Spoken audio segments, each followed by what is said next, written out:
in the final analysis, the market will get what it wants. If keyboard players clamored for chord-playing synthesizers, then inevitably that was going to happen. And I have no gripe about chord-playing synthesizers. It's good to be able to use keyboard technique too. But what a lot of those players didn't understand is if they had learned to play a solo line, their productions would be a lot better. One of the things I advise my students is, why don't you make a MIDI production where every track is a solo? Because as it is, it really sounds like you hacked together 8 keyboard compositions in 8 tracks, and it really is not very interesting.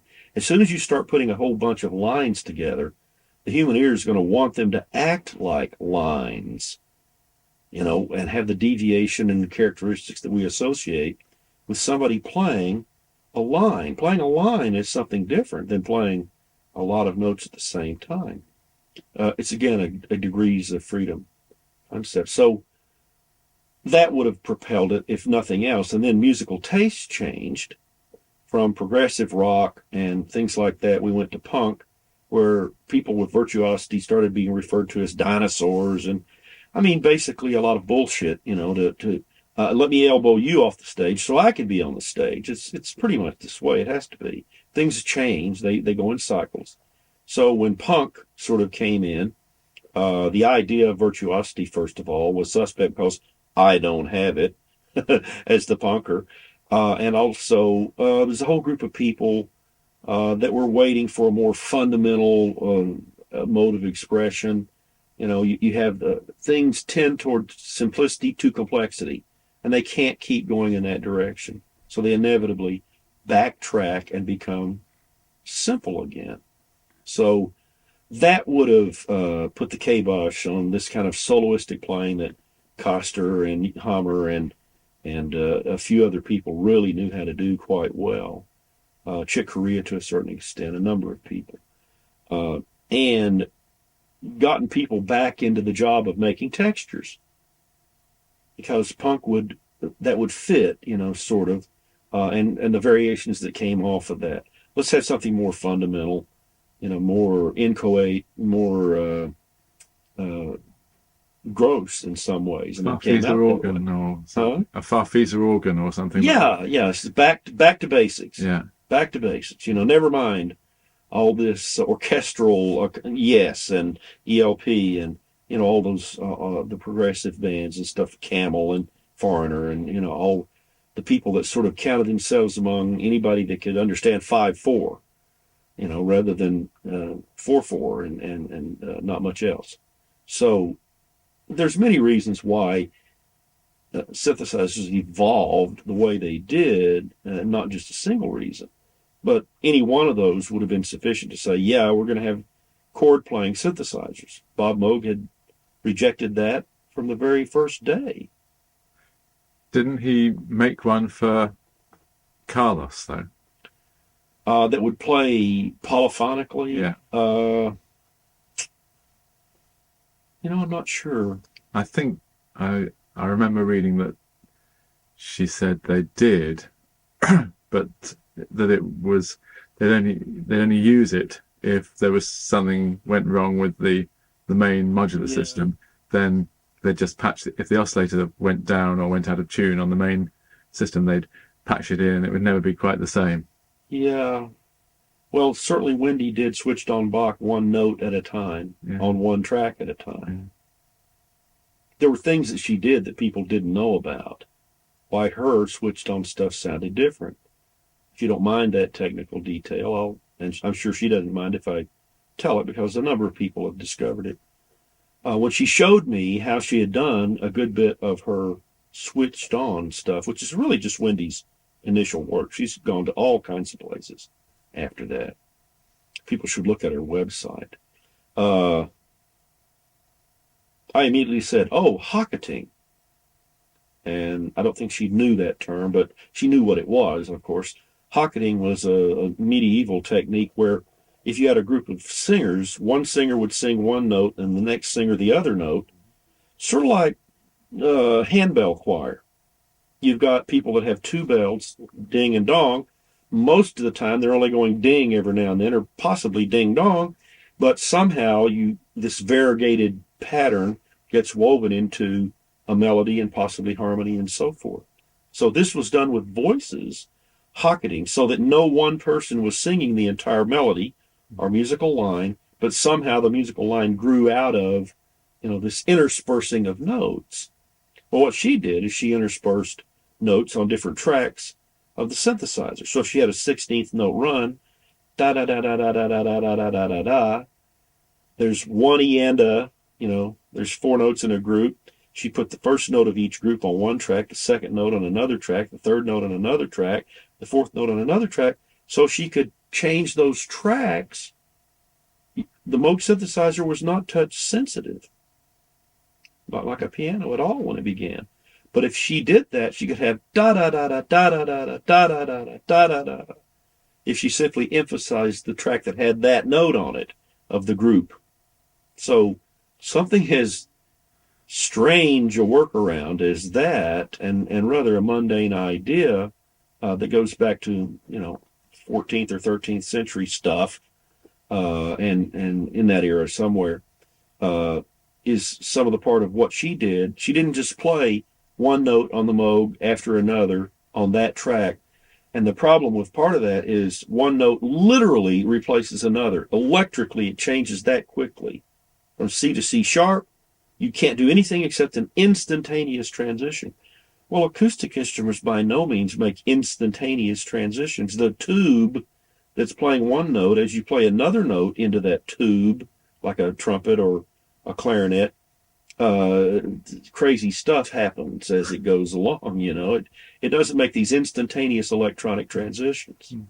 So Wendy must have felt that and known that, and she did something really quite strange that other people were not doing at the time. And she did that on tape, not with four separate oscillators? No, correct.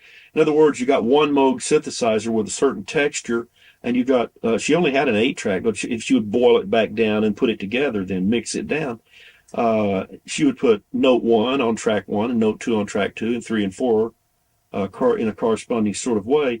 Then she could manipulate note 1 throughout the passage such that it was a little brighter or a little louder. You could do that in the mix with EQ because it's on a separate track. So her four notes, da da do do dee da da do dee da da do dee da da do, were not clank clank clank clank clank clank clank clank clank clank clank clank like everybody else's. Same envelope each time, same timbre each time, every note. Hers would be sort of woven, and that's what Hocketing is. But getting the timing right must be very difficult. My God, it had to be at half speed and even slower and stuff like that, which she did do. When you slow down a tape recorder, if your final playback speed is 15 inches per second, and you play the tape back, you've put a track on the tape, you've played something onto the tape. Now you slow it to 7.5, and of course the track you heard is an octave lower, but it's elongated. It's slower in time as well, and it's easier to play along with it now. It's easier to synchronize and to play rapid passages and things like that. So again, what do we have? Oh, legerdemain. We have artificiality. We have tricks. So it's just your viewpoint, in the world from the virtuoso. And I come from that world. I respect that world. But it's not the only possibility that we have.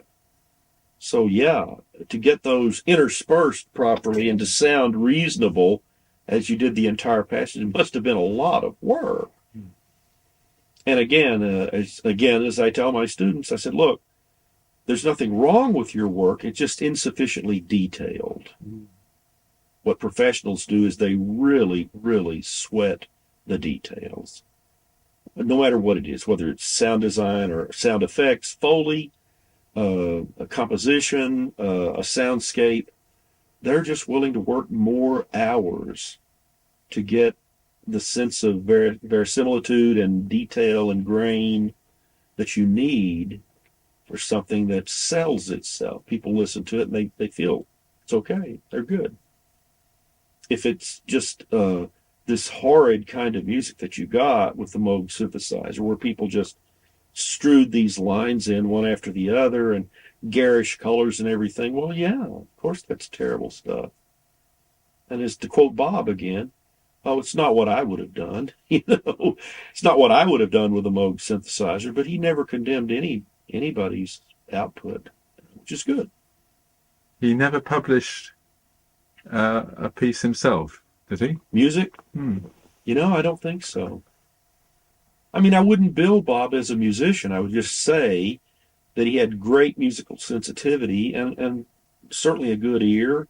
And, maybe he's the person I'm talking about. He had the sensibility and sensitivity, but not the technique for being a musician. He could play some keyboard. He played keyboard in the Catskills when he was a kid. Stuff like that in the mountains. Retreats for wealthy people and so forth. But to be a designer, and sometimes you can know too much about music, I think.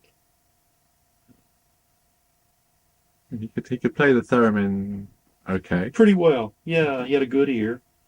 Why? Well, he had a good ear because he played with oscillators all his life, and he played theremins. He got to where he could, like anybody, less cards, more practice. If you do that, you get to be a better musician. Yeah, so it's sort of like rappers. I feel like telling them there's more. One of my colleagues at Berkeley knows this rapper, and I forget his name right now, and he sort of began to introduce this young man to all the other things that we think music is. And the guy's going great guns. I think that some of the best producers of the future are going to come out of scratchers, turntablism, and rapping. Why? They've got that fire again. They practice 6 hours a day to scratch those rhythms. It's only a piece of what music is, in my opinion. But the thrust of what they're doing is, I hate to say it, back to the conservatory, back to virtuosity. We've been through a simplistic period of straight-ahead rap and stuff like that. But now they're making an art form out of it. And inevitably, when you go from the simple, you discover the complex and you move in that direction to develop as an artist.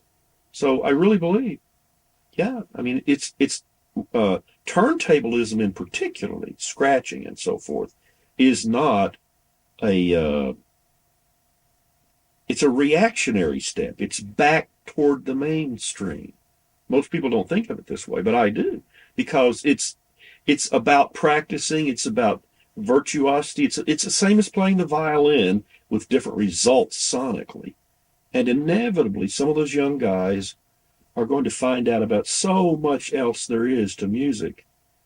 And they're going to take that ferocity and intensity, and they're going to facilitate people, I think. Time will tell.